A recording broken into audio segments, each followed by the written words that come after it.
Good morning, all of you. Today we will discuss about the disease which is very common among the population, that is hypertension. Hypertension is high blood pressure. High blood pressure is the force which the blood put against the walls of the arteries as it flows through them. BP's formula, cardiac output is and the product of peripheral resistance. When blood pressure is measured, the systolic pressure is recorded first and then the diastolic pressure.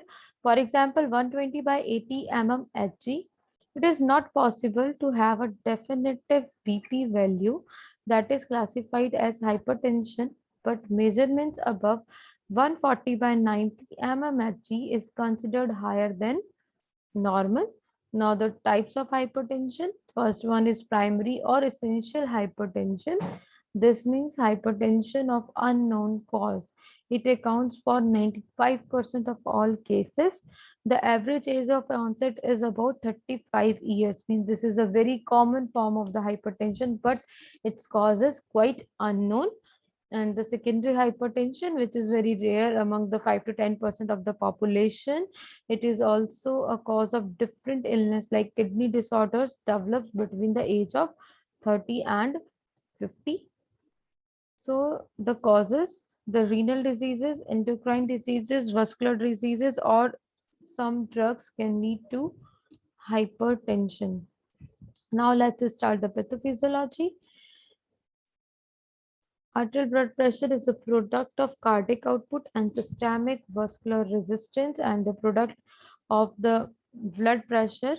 We know that it is cardiac output and peripheral resistance. By this formula, we can calculate the blood pressure, where the CO is here is cardiac output and PR is the peripheral resistance.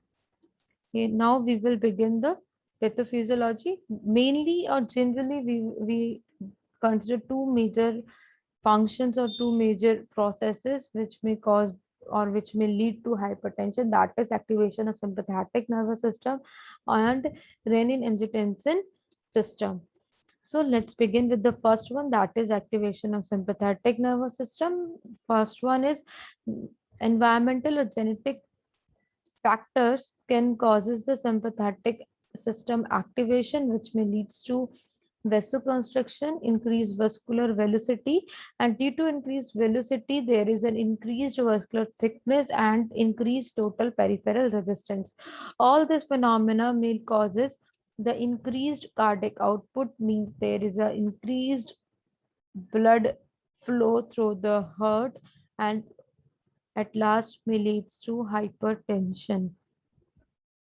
Renin-angiotensin aldosterone system. Basically, the stage system occurs in kidney. Due to any reason, if there is a decrease in the cardiac output, it may leads to renal ischemia because of the low cardiac output. There may be the oxygen deficiency in the kidney, or the kidney cells may suffer due to oxygen deficiency and at last may lead to renal ischemia. And due to renal ischemia, the cells may degenerate and there is a decrease in the glomerular filtration rate, that is GFR. And this decrease in or this lower level of GFR may leads to the formation of the renin from the juxtaglomerular cells which are present in the kidney, and this renin is released in circulation and enters in the liver, where it acts on the angiotensinogen, which is an inactive form or the pro form of the enzyme angiotensin first. And when the renin acts on the angiotensinogen, it converts it into the angiotensin first. And in the presence of angiotensin converting enzyme, that is convertase, the angiotensin 1 or first is converted into the angiotensin second in the lungs. This angiotensin second may bind with its receptor and may leads to the three processes, which are vascular growth, vasoconstriction, and salt retention. And what happens after these three processes, after vascular growth, there may be the chances of hyperplasia or hypertrophy.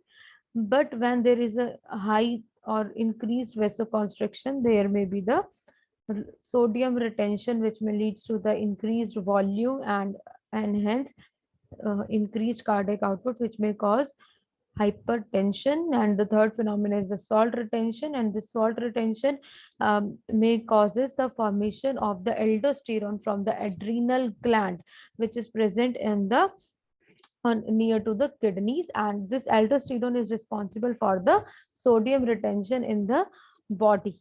And the sodium retention again will causes the fluid retention in the body, and hence it rises the cardiac output, which may lead to the hypertension.